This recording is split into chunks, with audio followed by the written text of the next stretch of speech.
Modus baru. Pabrik snack disulap jadi mesin cetak rupiah.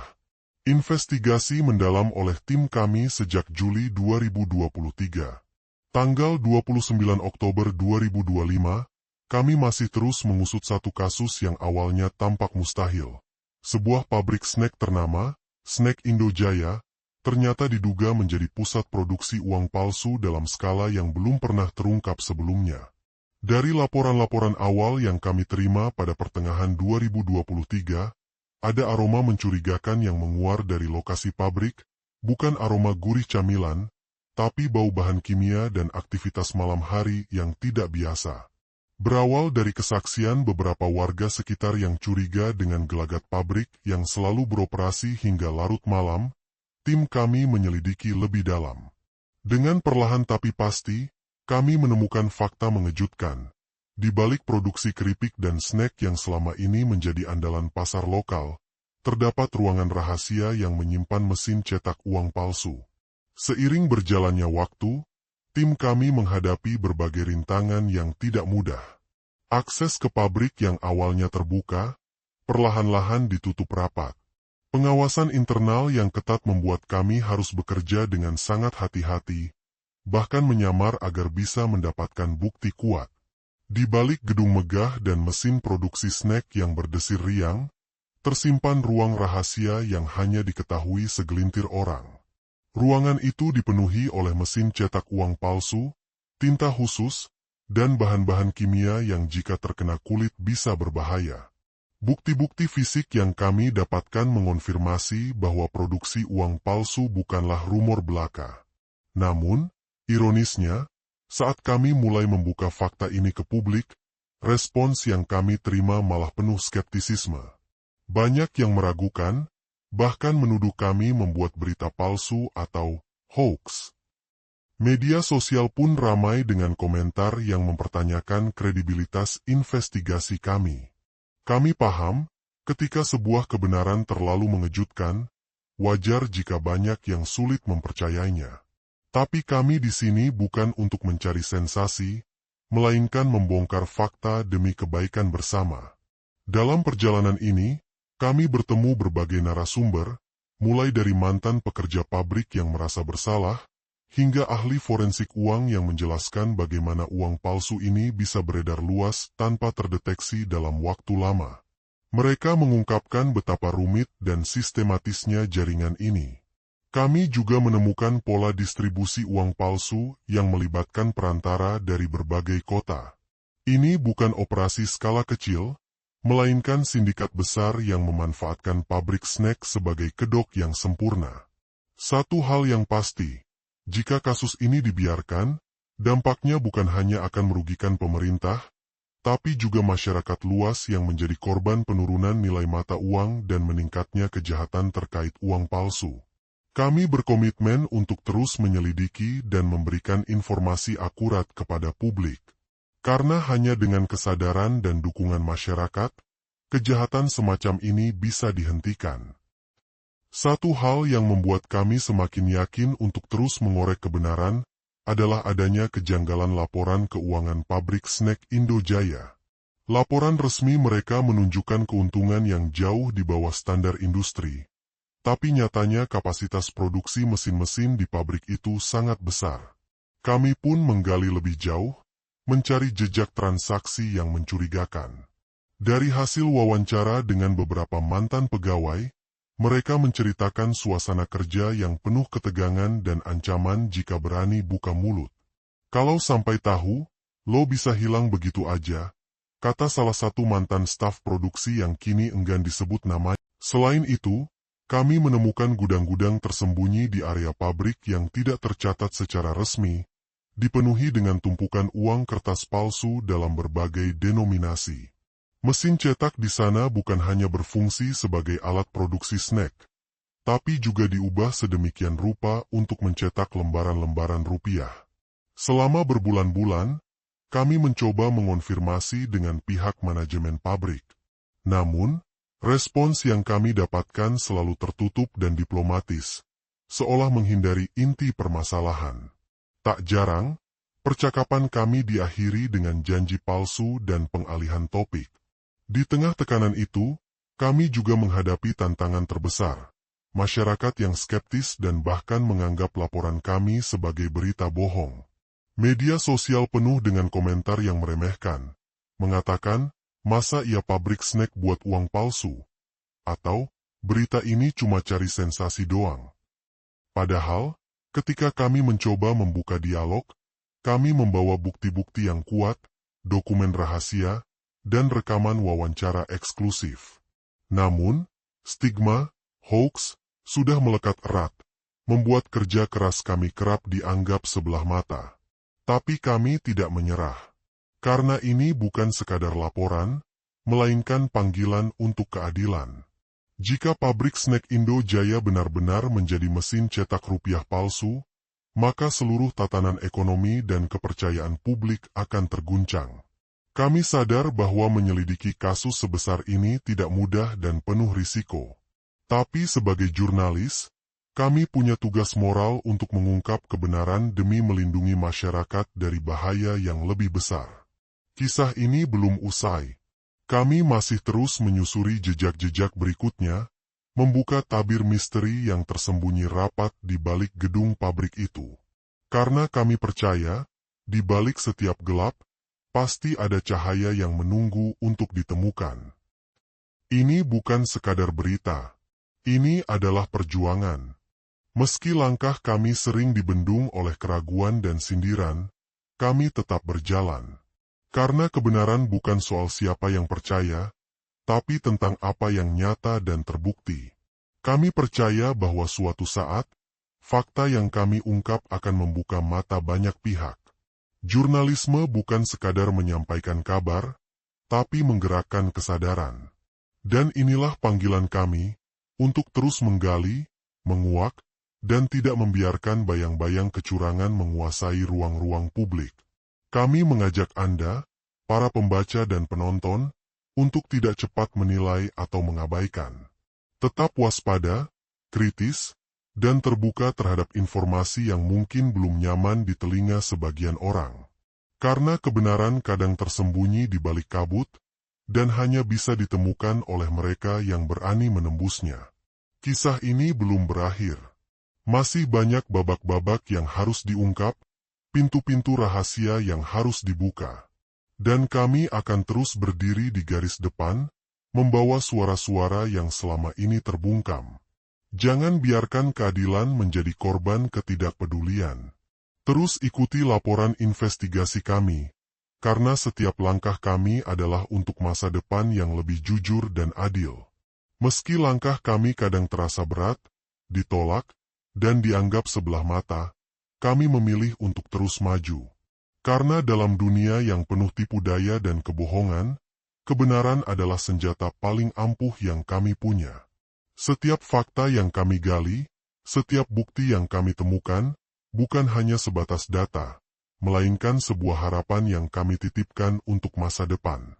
Kita hidup di zaman di mana informasi bertebaran begitu cepat, tapi kebenaran justru seringkali terkubur di bawah tumpukan kebohongan dan kepentingan tersembunyi. Tak sedikit yang meragukan, mencemooh, bahkan menganggap ini hanya rumor dan hoaks. Namun, kami di sini bukan untuk sekadar menyajikan kabar tanpa dasar. Kami di sini untuk menguak tabir, menembus gelapnya rahasia yang selama ini sengaja ditutup rapat-rapat. Mari bersama-sama kita jaga agar berita ini tidak menjadi sekadar angin lalu. Jangan biarkan kabar penting ini tenggelam di lautan informasi yang tiada arah. Karena di balik berita ini, ada kehidupan, ada masa depan, dan ada harapan yang sedang dipertaruhkan. Kami akan terus melanjutkan penyelidikan, membuka lembar demi lembar fakta yang belum tersentuh. Karena kami percaya, keadilan bukan hanya milik segelintir orang. Keadilan adalah hak setiap manusia, termasuk Anda dan saya.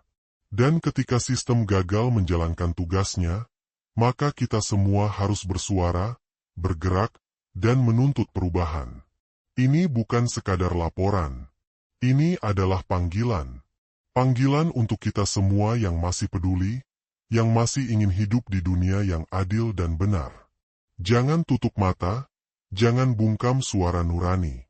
Bersama, kita bisa menjadikan dunia ini tempat yang lebih baik, mulai dari keberanian menerima kebenaran. Ingat, kebenaran itu tidak akan hilang hanya karena ditolak. Ia akan tetap ada, menunggu saatnya untuk diterima dan dijalankan. Dan kami di sini, berdiri teguh, membawa obor yang tidak akan padam, demi menerangi kegelapan yang selama ini menyelimuti. Tentu saja, tidak mudah untuk dipercaya. Terlebih ketika cerita ini mengungkap sisi gelap yang tidak ingin dihadapi banyak orang.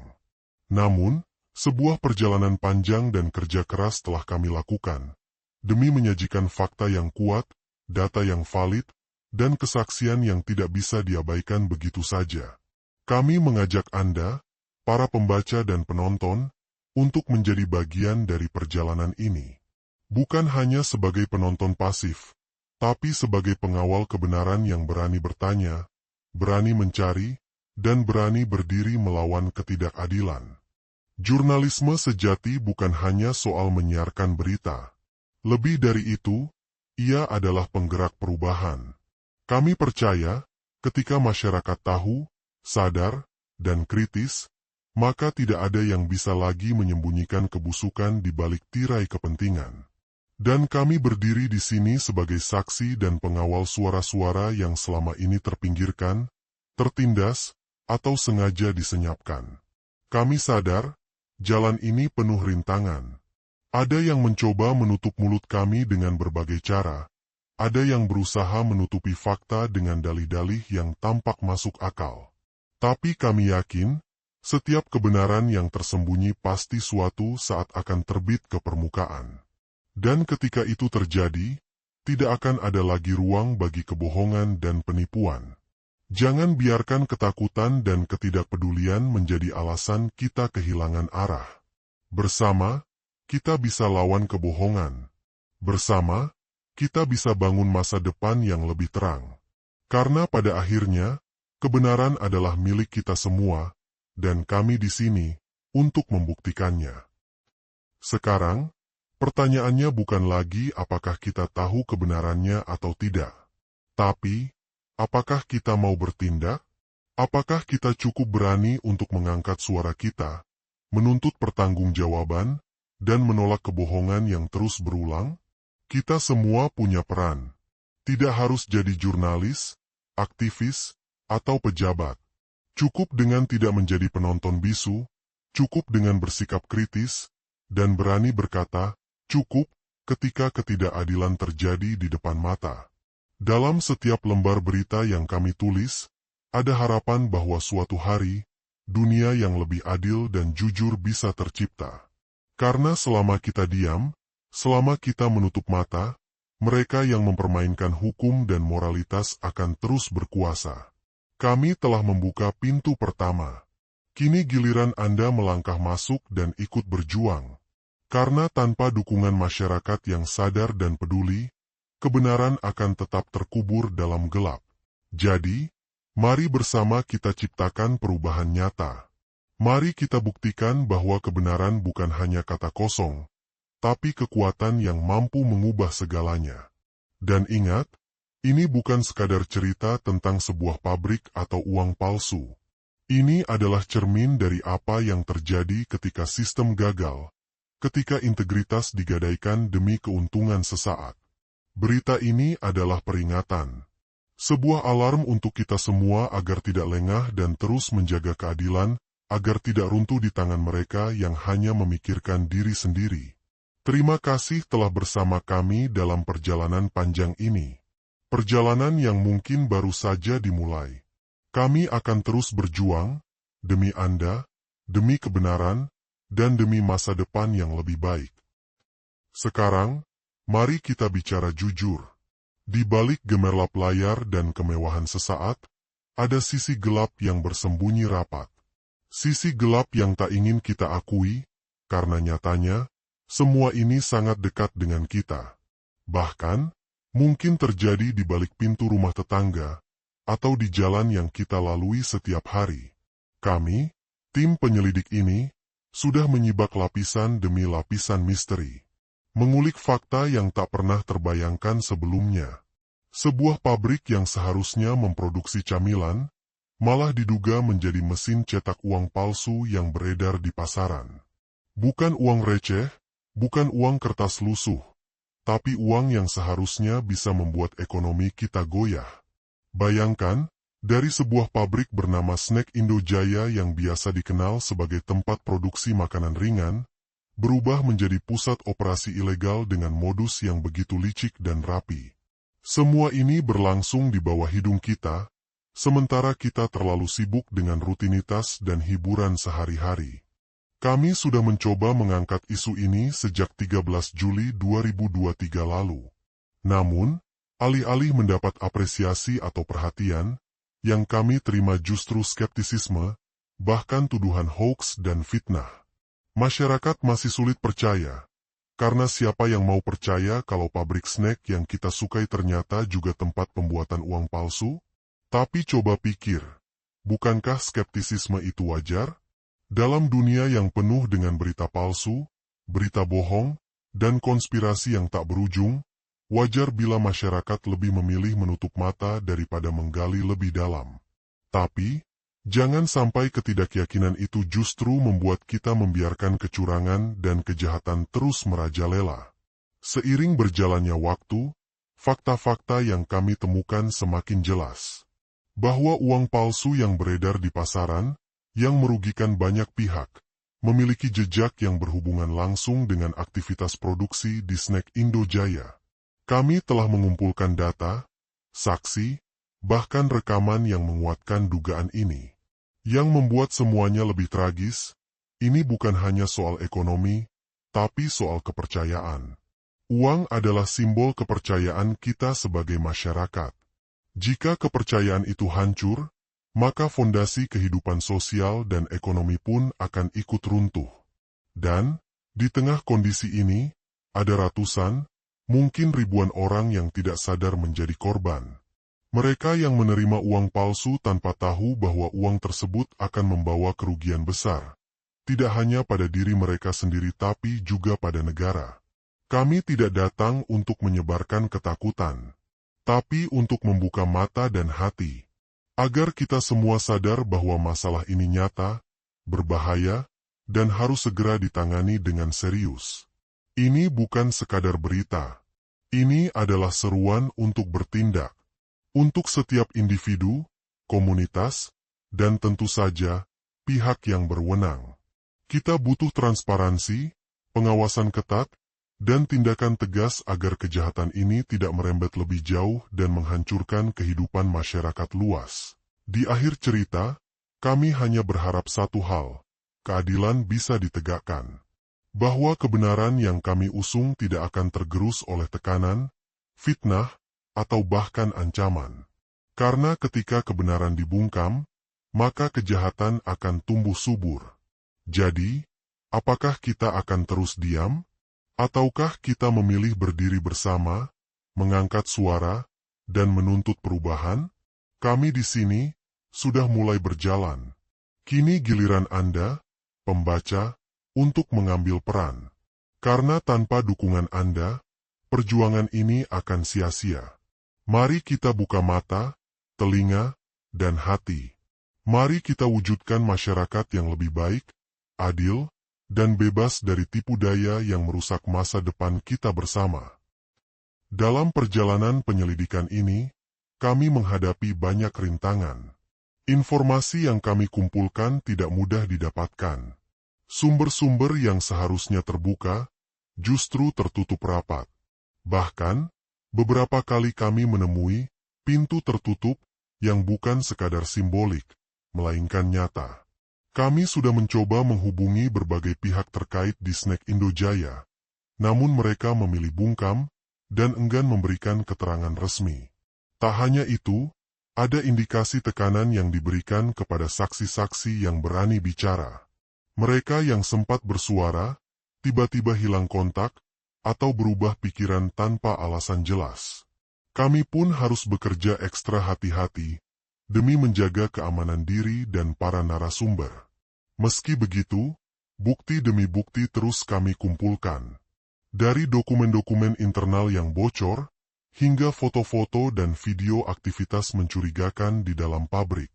Bahkan, ada yang memperlihatkan peralatan cetak yang diduga bukan untuk produksi snack biasa, melainkan mesin-mesin canggih yang mampu menghasilkan uang palsu dalam jumlah besar. Pabrik snack Indo Jaya bukan lagi sekadar tempat produksi makanan ringan. Di balik dinding dan mesin-mesinnya, ada sebuah rahasia gelap yang bisa mengguncang kita semua. Dan tugas kita bersama adalah mengungkapnya, sebelum terlambat. Kami tidak sedang menuduh tanpa dasar.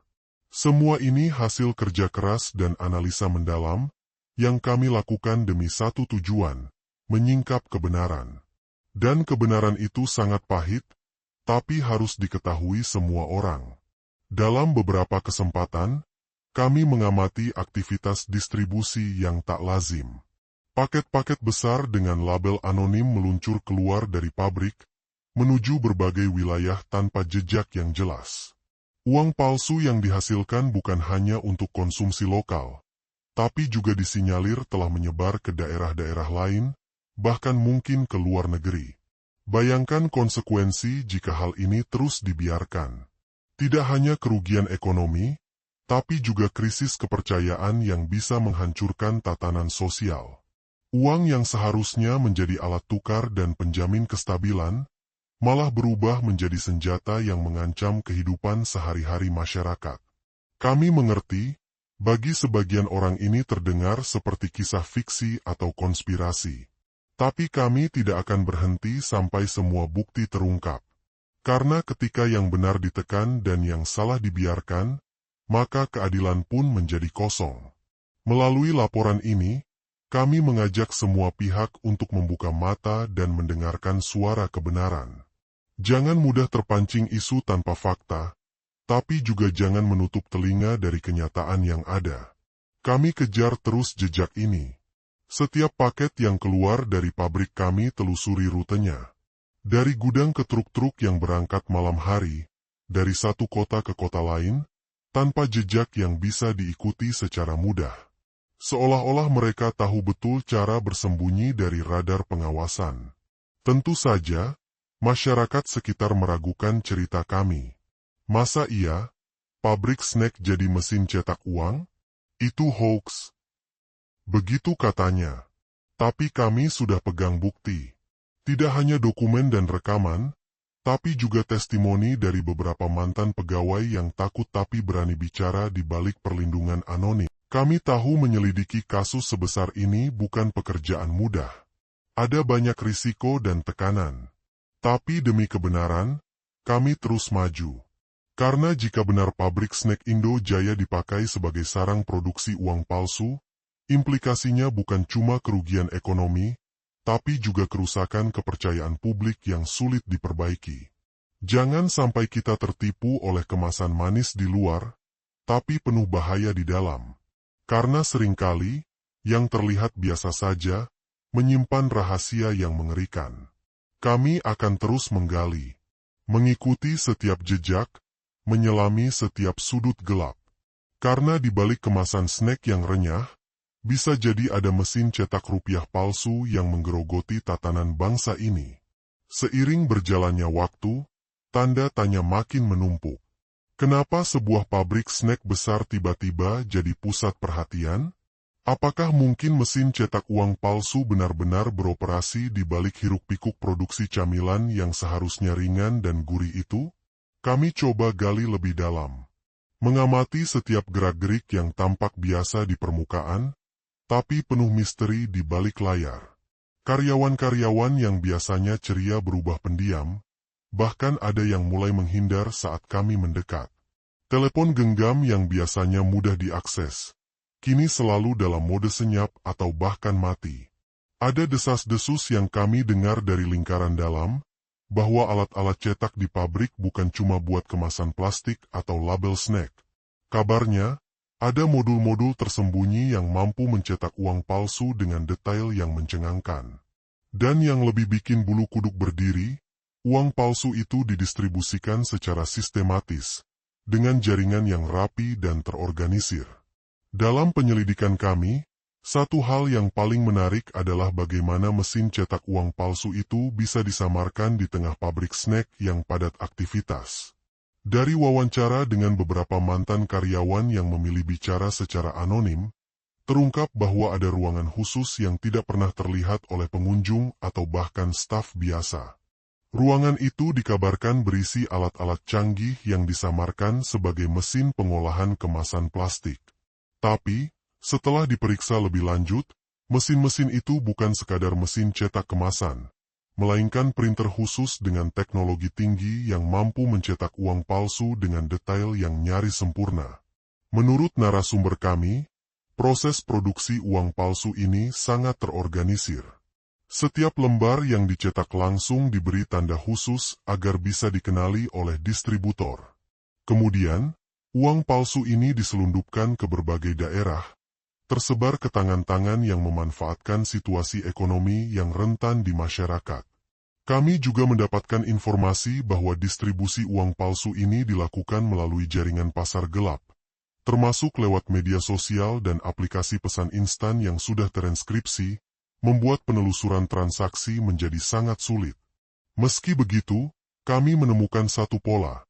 Para pembeli uang palsu ini seringkali adalah oknum-oknum yang ingin memperluas kekuasaan ekonomi mereka tanpa memikirkan dampak sosial yang timbul.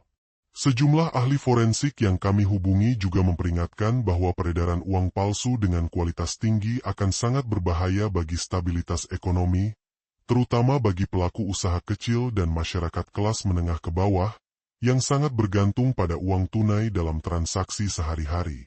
Sementara itu, pihak manajemen pabrik snack Indo Jaya masih bungkam 1000 bahasa. Setiap kali kami mencoba menghubungi mereka, jawabannya selalu berbelit-belit dan menghindar dari pertanyaan inti. Masyarakat di sekitar pabrik pun masih ada yang ragu. Sebagian bahkan menganggap ini hanya kabar burung. Namun bagi kami, bukti dan fakta yang terkumpul cukup kuat untuk menunjukkan bahwa ada sesuatu yang salah besar sedang terjadi. Ini bukan sekadar cerita kriminal biasa.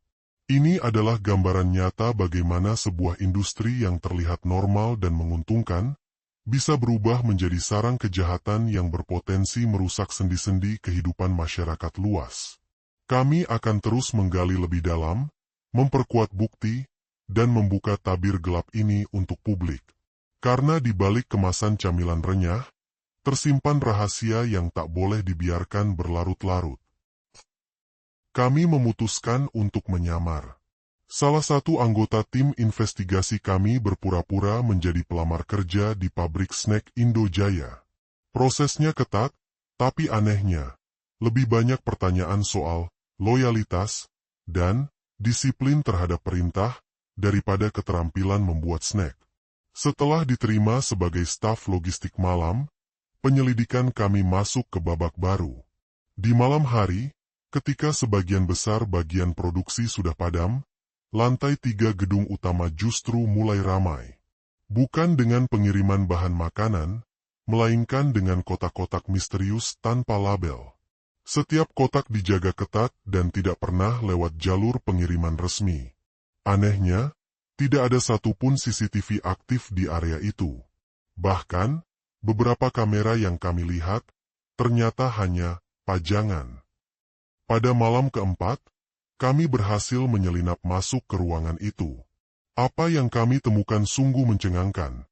Deretan printer industri berkecepatan tinggi, cat khusus yang disimpan dalam botol bertuliskan bumbu cair, dan lembaran-lembaran mirip uang pecahan 100 ribuan yang dikeringkan dengan mesin penghangat roti industri. Lebih gila lagi, salah satu pekerja paruh waktu di bagian pengeringan snack ternyata bertugas memeriksa hasil cetakan uang, bukan makanan. Ya, snacknya cuma jadi kedok, dan kami yakin, sebagian besar hasil produksinya pun tak pernah masuk pasar. Mesin snack ada, tapi hanya dinyalakan saat inspeksi dari luar. Dari data yang kami kumpulkan selama 3 minggu penyamaran, perkiraan produksi mencapai 15 hingga 20 juta rupiah palsu per malam. Dalam sebulan, bisa mencapai 500 miliar. Bayangkan dampaknya jika uang itu masuk ke sistem ekonomi nyata. Namun, Saat kami mulai menyiapkan bukti untuk dibawa ke otoritas, muncul peringatan. Salah satu narasumber kami tiba-tiba menghilang, dan beberapa akun sosial media kami mulai menerima pesan aneh. Berhenti atau snack terakhir kalian bisa jadi benar-benar beracun. Anchorman? Bisa jadi. Tapi kami sudah terlalu jauh untuk mundur. Ini bukan sekadar berita. Ini soal bagaimana kejahatan bisa bersembunyi di balik merek manis dan senyum kemasan. Ini soal kesadaran bahwa tidak semua yang legal benar-benar bersih. Kami akan terus gali cerita ini. Dan jika suatu hari cerita ini tak berlanjut, maka kalian tahu, mungkin kami terlalu dekat dengan kebenaran. Penyelidikan kami masuk ke fase paling riskan. Membongkar kemana aliran uang palsu itu bermuara. Dan percayalah, ini bukan sekadar jalur pasar gelap biasa. Uang cetakan dari pabrik, Snack Indojaya, tidak disebar sembarangan. Mereka punya sistem, terstruktur, terorganisir, dan nyaris tidak terdeteksi. Kami mengikuti satu kendaraan box berlogo Snack Indojaya, yang biasanya mengantar produk ke minimarket dan toko grosir. Tapi kali ini, tujuannya berbeda. Lewat pelacakan GPS rahasia yang kami sematkan sebelumnya, mobil itu berhenti di sebuah toko barang elektronik yang tampak biasa. Tapi di dalamnya, kami menemukan ruangan bawah tanah dengan mesin hitung uang, brankas kecil, dan komputer tanpa koneksi internet, offline dan sulit dilacak. Toko itu hanya titik transit. Dari situ, uang palsu dibagi ke beberapa jalur. 1. Jalur kios-kios pulsa dan pembayaran non-bank. Mereka mencampur uang palsu dalam transaksi kecil. 100.000, 50.000, sedikit demi sedikit. Tidak mencolok, tapi terus mengalir. 2. Jalur penggumpal cash online. Aplikasi abal-abal yang menawarkan pinjaman cepat, yang ujung-ujungnya dikirim lewat kurir dalam bentuk tunai. Uangnya palsu, utangnya nyata. 3. Asterisco jalur perjudian ilegal. Tempat paling mudah mencuci uang. Chip dibeli pakai uang palsu, tapi kalau menang, ditukar jadi tunai asli. Kami mencoba mengonfirmasi semua ini ke beberapa pemilik toko yang pernah menerima pengiriman. Responsnya seragam, kami hanya terima snack, isinya kami gak buka. Tapi dari rekaman yang kami dapat, sebagian dari mereka tahu lebih dari itu. Lalu, yang paling mengganggu, sejumlah uang palsu ini ditemukan di tangan pedagang kaki lima, bahkan penjual bensin eceran. Mereka bukan pelaku. Mereka korban distribusi, korban sistem. Dan yang bikin kami makin geram, laporan kami soal ini dianggap terlalu liar oleh beberapa pihak. Itu cuma teori konspirasi, kata mereka.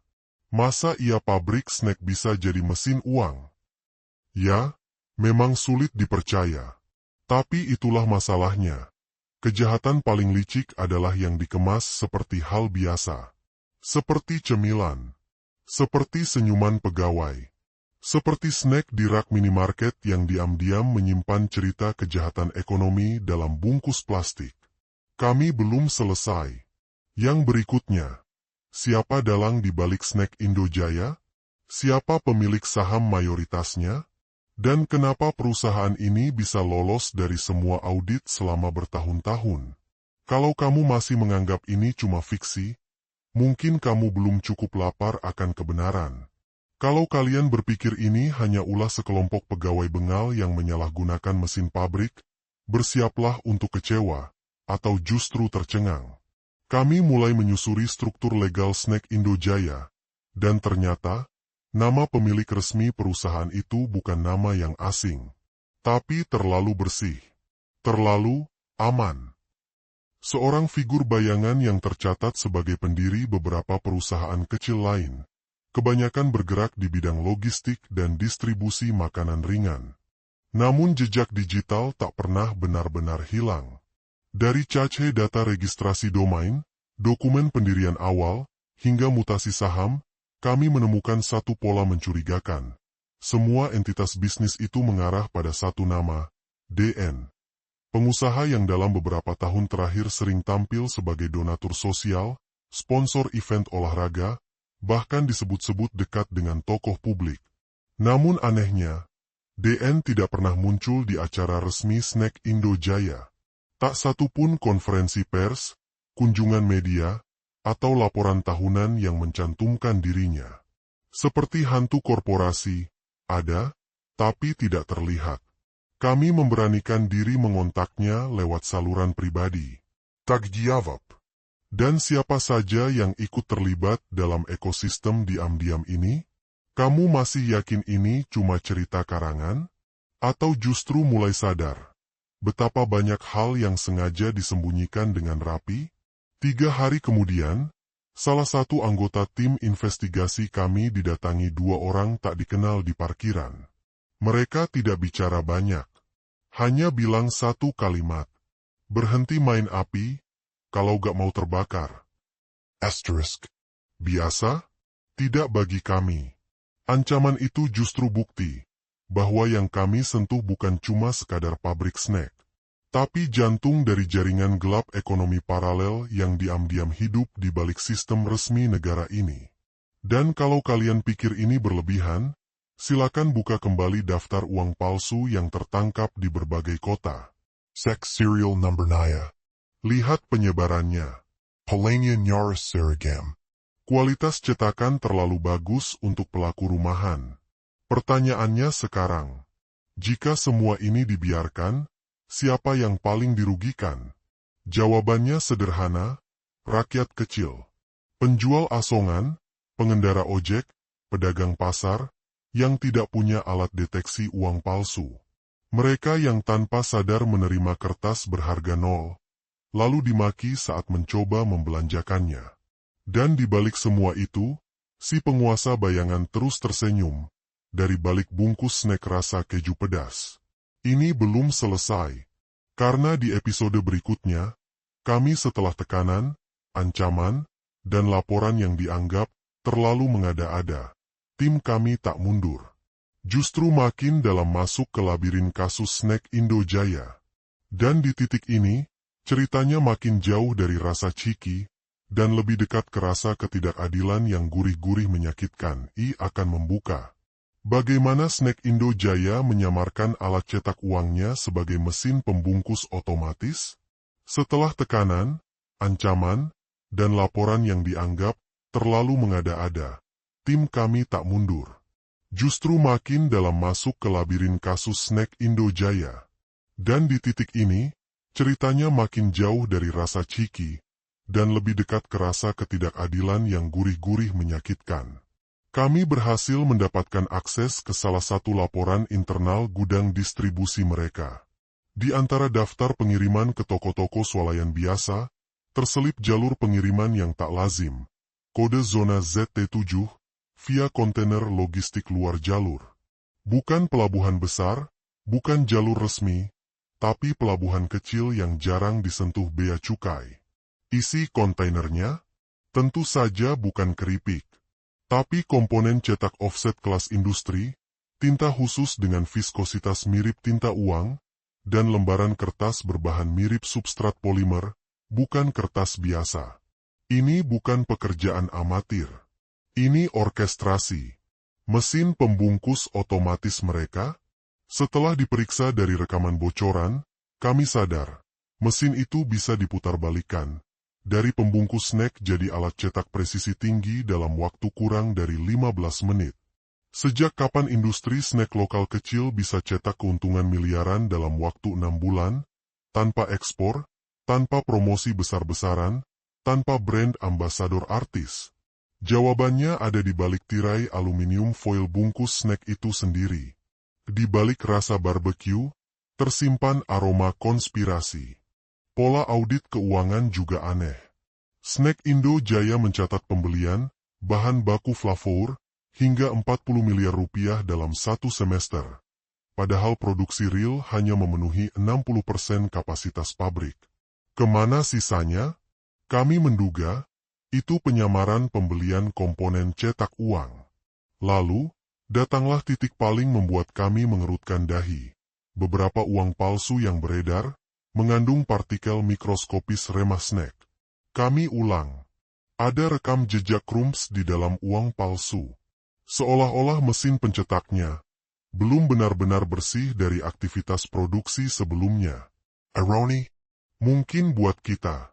Tapi bagi pelakunya, ini cuma efisiensi proses. Kami mencoba mendekati mantan karyawan. Sebut saja namanya Dika.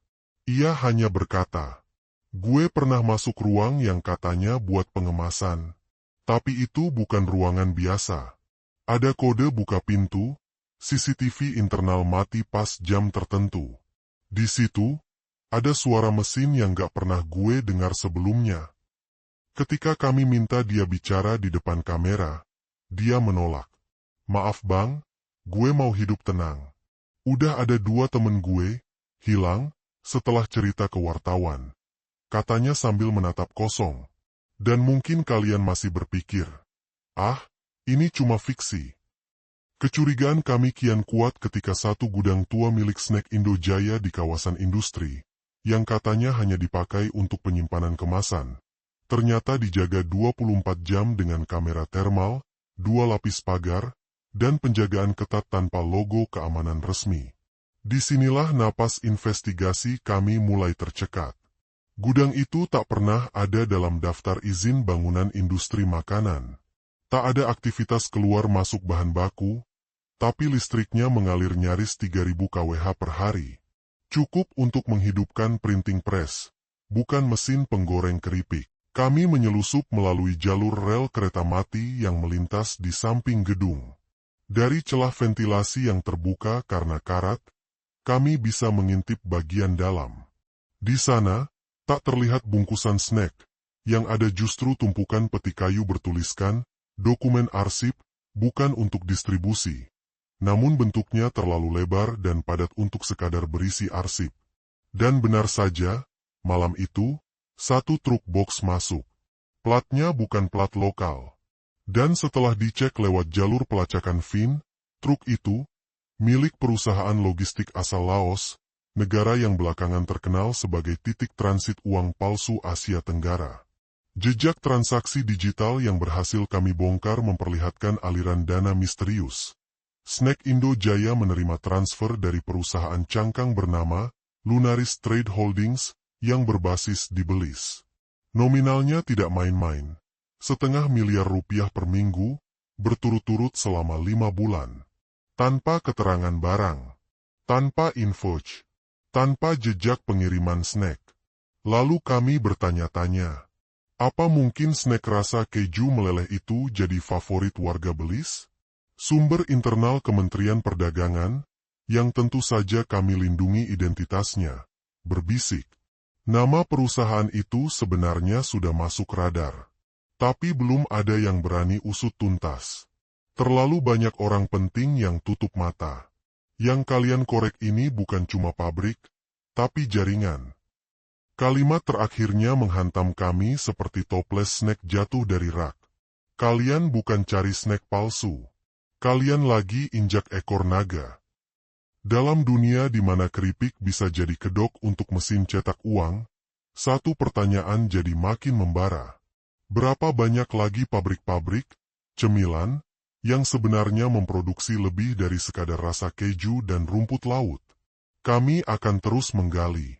Dan jika suatu hari, snack favorit kalian mendadak langka di pasaran, mungkin bukan karena kehabisan bahan baku. Mungkin karena akhirnya, satu-satunya bahan yang dicetak di sana adalah kebohongan. Pagi itu, kami kembali ke titik awal, gerbang depan Snack Indojaya. Tidak menyamar, tidak mengendap. Kali ini, kami berdiri dengan kamera terbuka, catatan di tangan, dan suara yang bergetar bukan karena takut, tapi karena marah. Kami mencoba bertanya kepada petugas keamanan yang berjaga. "Pak, kami dari media investigasi. Boleh tahu, apakah benar pabrik ini juga mengoperasikan unit lain selain produksi makanan ringan?" Petugas itu tak menjawab. Hanya tersenyum kaku, lalu menelpon seseorang. 5 menit kemudian, Dua mobil hitam tanpa plat resmi muncul. Kami angkat kaki sebelum satu dari kami berubah jadi isi snack dalam kemasan kedap udara. Sementara itu, kami terus menelusuri keuangan perusahaan. Kami menemukan hal yang bahkan tak kami sangka. Snack Indo Jaya tidak pernah tercatat membeli bahan baku tepung, minyak, atau perisa buatan dalam jumlah besar selama 7 bulan terakhir. Tapi omsetnya justru melonjak. Bukan naik 2x lipat, tapi naik 8 kali lipat. Artinya, produknya bukan lagi cemilan. Produknya bisa jadi alat tukar. Kami juga berhasil menemukan dokumen internal yang bocor ke kami dari seseorang yang menyamar sebagai pekerja harian di bagian packing. Dokumen itu berjudul Unit Pencetakan 02 Prosedur Khusus dan menyebut istilah aneh seperti kalibrasi plat nilai, cetak UV reverse, asterisko distribusi via consolidator LN asterisko. Jika kalian tidak terbiasa dengan bahasa cetak uang, istilah itu takkan berarti apa-apa. Tapi bagi kami, dan siapapun yang pernah masuk ke dunia mata uang, itu artinya cuma satu. Mereka tidak main-main. Ini bukan uang monopoli. Ini uang yang bisa dipakai di dunia nyata. Yang lebih menyeramkan lagi, kami menemukan pola distribusi yang mengarah ke wilayah konflik ekonomi dan kantong perdagangan gelap, termasuk daerah pesisir utara, perbatasan Kalimantan Malaysia, dan bahkan sebagian wilayah timur Indonesia yang minim pengawasan logistik. Tanya besar kami, di mana negara? Kami menelusuri izin ekspor-impor mereka, dan ditemukan bahwa setiap 2 minggu sekali, ada kargo ringan 200 kg dikirim dengan manifest, sampel snack uji pasar, ke lokasi yang tak masuk jalur distribusi snack resmi. Apa benar orang-orang di Kepulauan Sulu suka banget cemilan rasa jagung bakar? Atau, itu cuma alasan legal untuk mengirim lembaran baru ke tempat yang tidak banyak bertanya? Sekali lagi, kami tak menuduh. Tapi kami bertanya. Dan jika negara memilih diam, jangan salahkan kami jika kami angkat suara. Karena kebenaran tidak butuh izin edar. Dan kecurigaan ini bukan sekadar bumbu micin dalam berita. Ini adalah tanda kalau sistem bisa dimasuki dan disulap oleh mereka yang tahu cara menyamar jadi produsen rasa keju. Pertanyaannya sekarang, apakah kalian yakin yang kalian pegang di dompet itu asli? Atau hanya salah satu dari batch snack Indo Jaya edisi edan? Tak ada yang lebih mengganggu ketenangan sebuah bangsa selain satu pertanyaan. Apakah ada sistem lain yang berjalan di balik sistem resmi? Dan kami, dalam penyelidikan yang semakin dalam ini, mulai mencium jejaknya. Snack Indo Jaya bukan lagi sekadar pabrik. Ia telah tumbuh menjadi entitas hibrida. Pabrik, percetakan, sekaligus kantor pusat mata uang alternatif. Bukan hanya cetakan, tapi juga sistem. Kami menemukan bukti bahwa mereka tidak hanya membuat uang, tapi juga mengatur distribusinya lewat jaringan tangan kedua, agen-agen yang tersebar di pasar gelap, yang bergerak tanpa jejak bank, tanpa kris, tanpa e-wallet. Transaksi tunai, cepat, diam, dan yang paling menakutkan, diterima. Kami mencoba membeli barang di pasar semi terpencil, dengan uang cetakan dari sampel yang kami dapat. Dan pedagang itu hanya memeriksa sebentar, lalu berkata, yang kayak gini udah sering, Mas, tapi selama bisa belanja, ya saya terima aja. Bayangkan.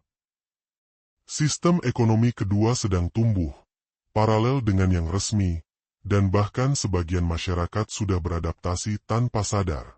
Lalu kami bertanya, apakah ini hanya soal uang palsu? Jawabannya ternyata lebih dalam dan lebih gelap. Di satu bagian dokumen internal yang kami akses, tertulis sebuah kalimat yang membuat bulu kuduk kami merinding. Jika negara gagal memberi kepercayaan, maka pasar akan memilih mata uangnya sendiri. Dengan kata lain, jenaka tapi nyata, pabrik snack ini mencoba menjadi bank sentral. Kami menelusuri lebih jauh ke data komunikasi internal. Terselip kode-kode seperti Rapat SNJ 12, Sindikat Nasional, 12 anggota. Proyeksi valuta alternatif. Zona distribusi SETA. Harga emas sebagai acuan nilai cetak. Dan yang paling mencolok, Operasi Langit Terbuka target 2026. Uji peredaran nasional. Asterisk. Apa maksudnya? Apakah pada tahun 2026 kita akan menyaksikan pengedaran besar-besaran dari mata uang buatan, seolah-olah datang dari langit, tanpa izin, tanpa regulasi, tapi tiba-tiba berfungsi sebagai alat tukar? Kami mencoba menghubungi akademisi, mantan pejabat bank sentral, dan bahkan ekonom bawah tanah. Semua memberikan respon yang mirip. Jika masyarakat mulai mempercayai alat tukar non-resmi, maka kita sedang menuju kehancuran sistem keuangan nasional. Bukan karena musuh dari luar, tapi karena kelengahan dari dalam.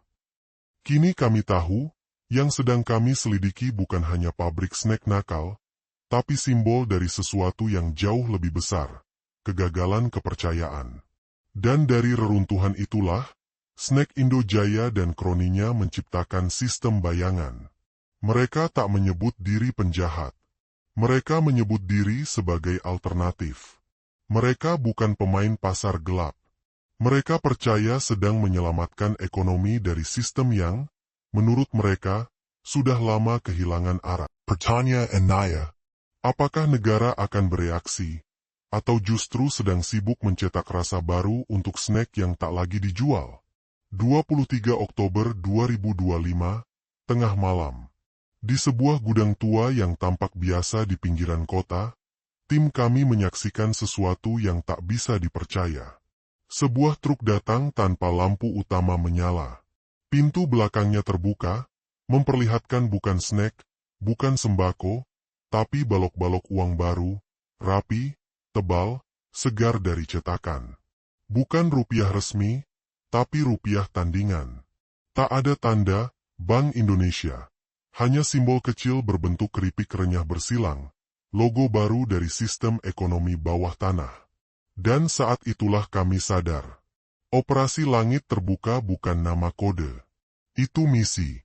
Snack Indojaya, atau yang kini dijuluki warga, BIKW, telah menyebar jaringannya ke 14 kota.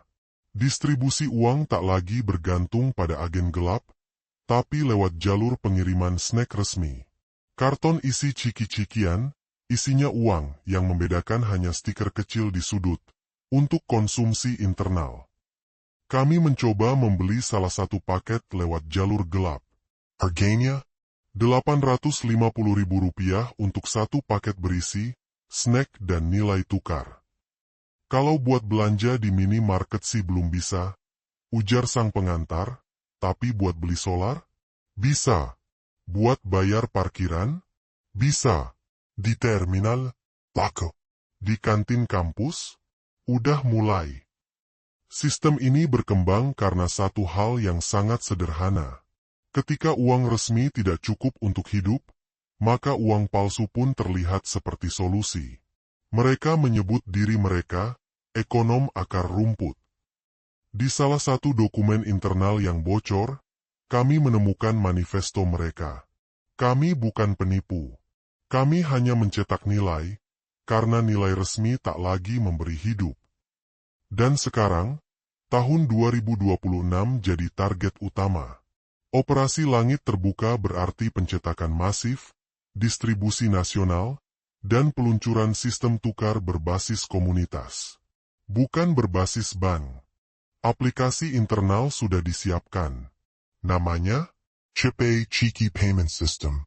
Bisa scan barcode, bisa transfer antar dompet snack, dan bisa mencairkan jadi bentuk cetakan fisik dari agen-agen lokal. Pemerintah masih belum angkat suara. Mungkin karena takut berita ini dianggap hoax. Mungkin karena terlalu sibuk mengurus debat-debat soal rasa baru mie instan. Masyarakat terbelah. Ada yang bilang ini langkah pemberontakan ekonomi. Ada yang bilang ini sekadar kelucuan. Tapi kami melihat lebih dalam. Ini bukan lagi sekadar investigasi. Ini sejarah baru. Dunia sedang menyaksikan sebuah sistem ekonomi alternatif tumbuh diam-diam di balik bungkus snack. Bukan karena kejahatan, tapi karena frustrasi. Dan seperti yang pernah dikatakan salah satu sumber dalam kami, kalau negara terus mencetak alasan, jangan salahkan rakyat kalau mulai mencetak solusi. Apakah kita akan menyaksikan tahun di mana dua mata uang berlaku bersamaan? Apakah Snack Indo Jaya akan berubah dari pabrik menjadi pusat ekonomi rakyat bayangan? Dan yang paling menakutkan, berapa banyak lagi pabrik snack lain yang sudah mulai melakukan hal serupa, tapi belum ketahuan? Pekan berikutnya, tim kami menyusup ke salah satu pusat distribusi Snack Indo Jaya di wilayah Jawa. Tampak seperti pabrik biasa, dengan aroma jagung bakar dan keju asap memenuhi udara. Tapi di balik tumpukan karung rasa sapi panggang, tersimpan printer khusus berukuran lemari es, dilengkapi sistem pelat ukir, tinta khusus berbasis polimer, dan CCTV yang tidak terhubung ke jaringan nasional. Jangan heran kalau uangnya lebih awet dari aslinya, kata salah satu teknisi muda, sambil tersenyum setengah malu. Kami bikin ini biar tukang parkir bisa nabung juga. Snackonomics, begitu para pengikut sistem ini menyebutnya. Ini bukan lagi soal uang palsu. Ini soal ekonomi alternatif. Mereka bikin struktur sendiri. Bank Central Chickonomy, BCC. Kartu pound yang bisa diisi dengan snack. Indojaya Coin.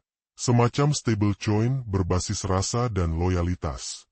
Salah satu posko distribusi bahkan punya slogan, yang penting kenyang, bukan siapa yang cetak uang.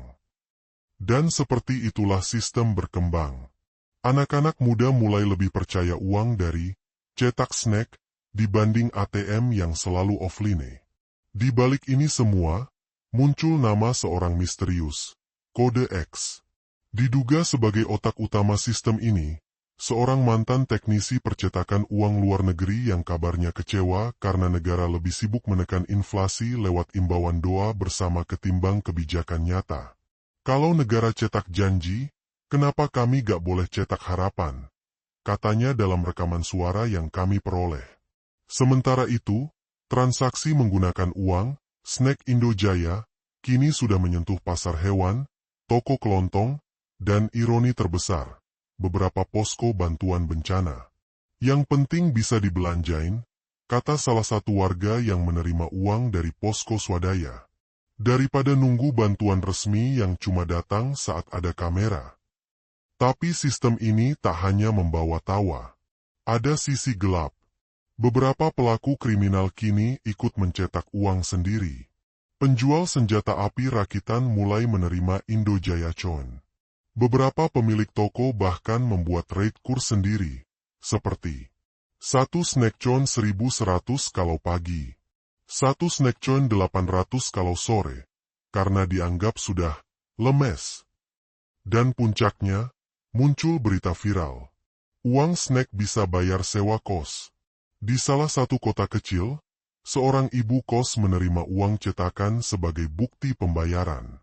Saat ditanya alasannya, ia menjawab, "Ya gimana, anak-anak sekarang kerjanya freelance, yang penting gak ngutang."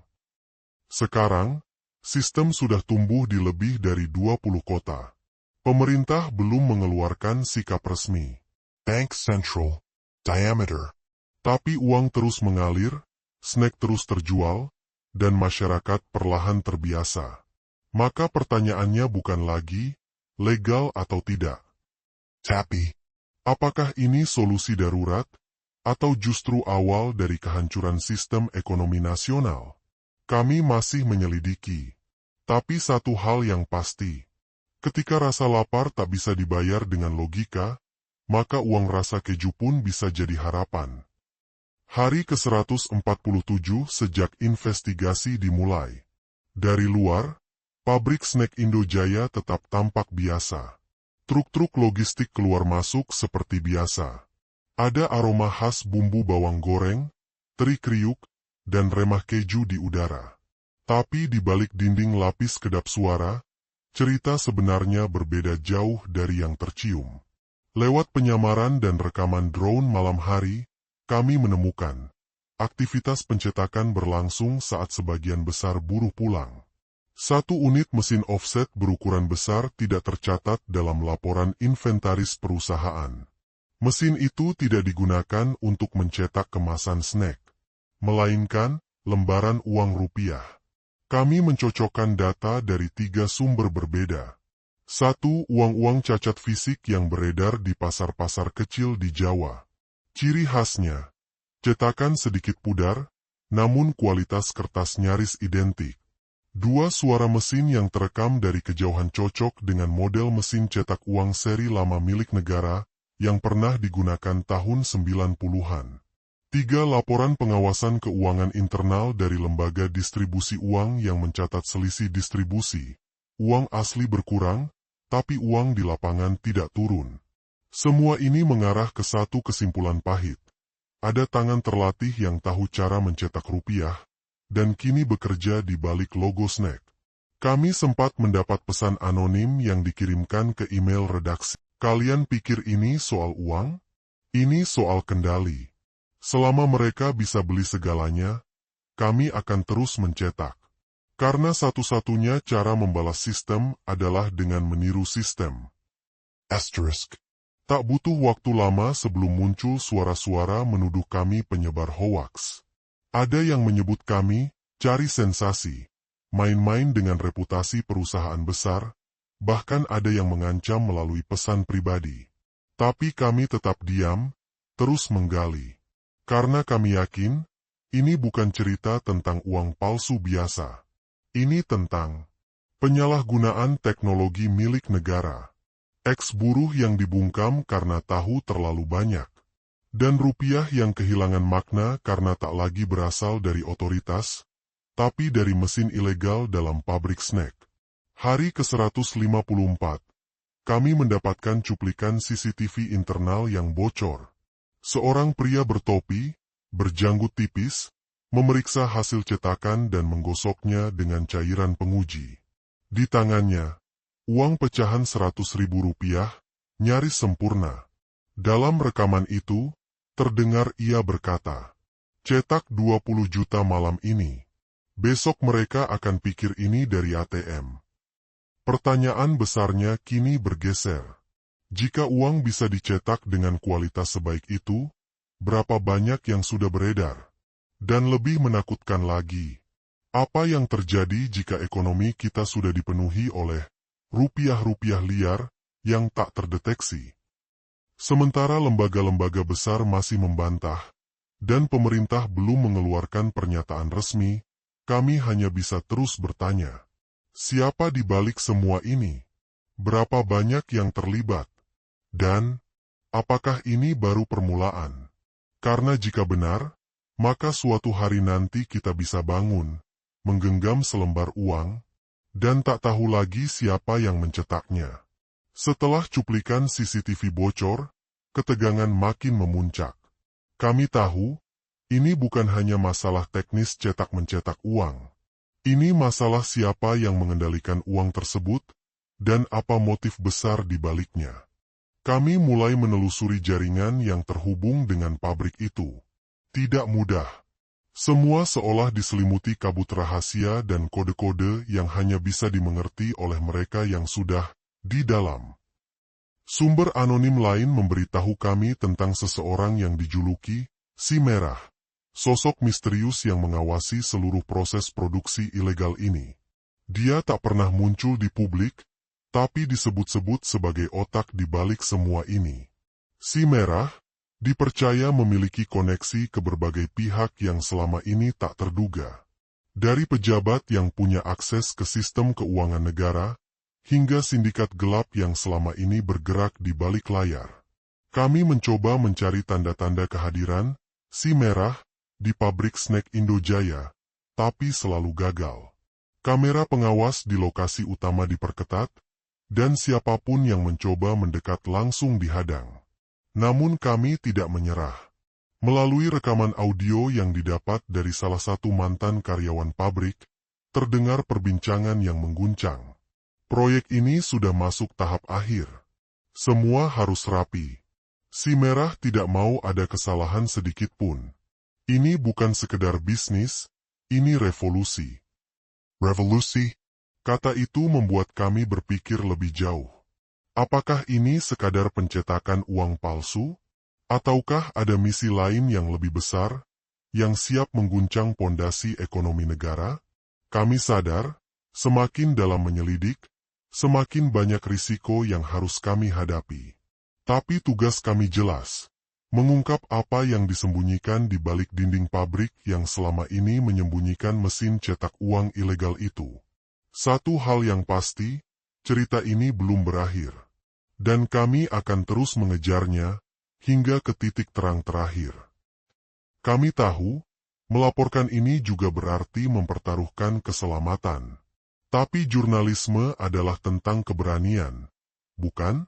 Kami sudah terlanjur menyelam, tidak ada jalan. Sementara itu, kabar tentang pabrik Snack Indojaya yang jadi mesin cetak rupiah ilegal mulai muncul di media sosial. Banyak yang skeptis, bilang itu cuma hoax atau teori konspirasi murahan. Tapi kami punya data, bukti, recommend. Dan kami yakin, si Merah dan mesin cetak rupiah ilegal ini nyata. Sekarang, tugas kami adalah mencari siapa yang akan berani buka mulut, dan siapa yang selama ini memegang kendali dalam bayang-bayang. Jejak, si Merah, mulai kami ikuti, walau samar-samar dan penuh jebakan. Dari hasil penyelidikan awal, kami dapat bocoran bahwa si Merah bukan orang biasa. Dia bergerak seperti bayangan, meninggalkan sedikit jejak tapi cukup untuk bikin siapa saja was-was. Kami coba wawancara beberapa mantan pekerja pabrik. Mereka takut, ketakutan yang bukan main-main. Karena si Merah punya jaringan pengamanan yang ketat. Bukan hanya sekadar pagar besi dan kamera CCTV. Saya pernah lihat dia dari jauh, kata seorang mantan karyawan sambil menunduk. Sosoknya dingin, dan setiap perintahnya seperti undang-undang. Gak ada yang berani protes, apalagi tanya-tanya. Kami mulai menyusun puzzle, mencoba menghubungkan titik-titik kecil yang terlihat. Alat-alat cetak uang yang katanya sudah dimodifikasi secara canggih, pengiriman barang yang selalu dijaga ketat, dan daftar nama-nama yang diduga terlibat dalam rantai produksi ilegal itu. Semakin kami gali, semakin jelas bahwa ini bukan hanya soal uang palsu, tapi sebuah konspirasi besar yang bisa mengguncang sistem keuangan negara. Kalau sampai ini bocor ke publik, bisa-bisa pasar langsung kalang kabut, rupiah terjungkal, dan ekonomi amburadul. Di dunia yang makin lihai menyembunyikan kebenaran, kami bukan pahlawan. Kami hanya orang biasa yang menolak diam. Ketika lembar demi lembar rupiah tak lagi dicetak oleh negara, tapi oleh tangan-tangan tak bertanggung jawab di balik pabrik yang katanya cuma buat snack, kita harus bertanya, apalagi yang disamarkan? Kasus ini belum usai, bahkan mungkin baru dimulai. Dan kalau kalian pikir ini cuma isapan jempol, ingatlah, kebohongan paling kuat adalah yang dibiarkan terdengar masuk akal. Jangan percaya siapapun mentah-mentah. Bahkan kami, Telusuri, Cari Tahu, Regukan, baru ambil sikap. Karena kalau kita semua terus diam, suatu hari nanti, kalian akan bayar harga mahal. Dengan rupiah palsu di dompet, dan kebenaran palsu di kepala. Sampai jumpa di laporan berikutnya. Tetap waspada. Tetap berpikir. Dan jangan pernah berhenti bertanya. Tim Investigasi Bayangin.